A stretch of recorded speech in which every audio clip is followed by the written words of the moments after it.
Dalawang galon ng ng tubig ang inigib namin doon sa sa malayo pa. Kaya ayun. Oh my God. Oh, dalawang dalawang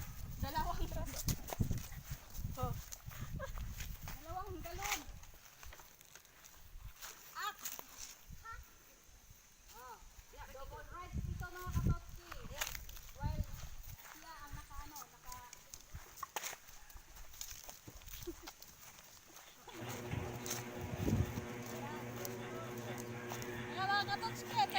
So guys, ha, 14 bug ata kayo ni. Kay nagkarga mi og duha ka galon nga tubig. Ako ang nag-drive ana. So grabe, dili lalim mag-vlog no. Sa mga nag-subscribe diha og sa amohang mga new subscribers, salamat kayo sa nga tanan ha. Kami di ay si Katotchki ha nga unta dili mo mausab. Pasensya na gid kayo sa nga tanan kay amo na lang gining buhaton. Dayon talagsara kayo mi maka-rides ha kay wala mi ka og galingon nga kabayo. Then kaning kabayo nga sili o hinulaman ra ni sa mo ang uywan. So dili mi makadali-dali ani ha. Okay, so thank you kayo sa nga. And pag human ana, so amo pa nang gipa tuyok-tuyok diha. Grabe kayo no. Aning time is udto kay ni siyang dako.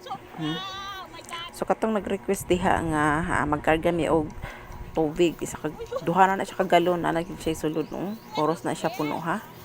Nga tapos kay dili magid nato ni siya pwede singhag-singhag ganing kabayo kay dili man ni ato kay siguro og idagan ta og mamanipa pa jud ni.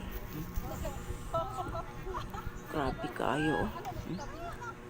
So sakit kayo ako ang likod ano kay siyempre kay medyo tambukon man gid ta nya dakoon kitang bae then apa akong kauban dako pag yun so nag-abot yun mi diha nya amo ang karga kay tubig nya kay partik ayon ng lisura sa nga tanan ana so amo nang gipalisod lisod siliyo gumikan ni sa inyo ang mga request ha.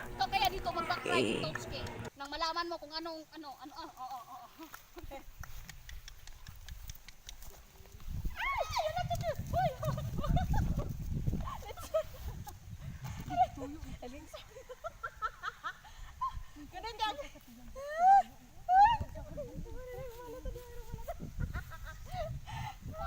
Talagang natakot ako doon na.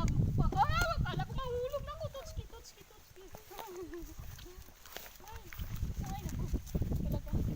Talaga lang.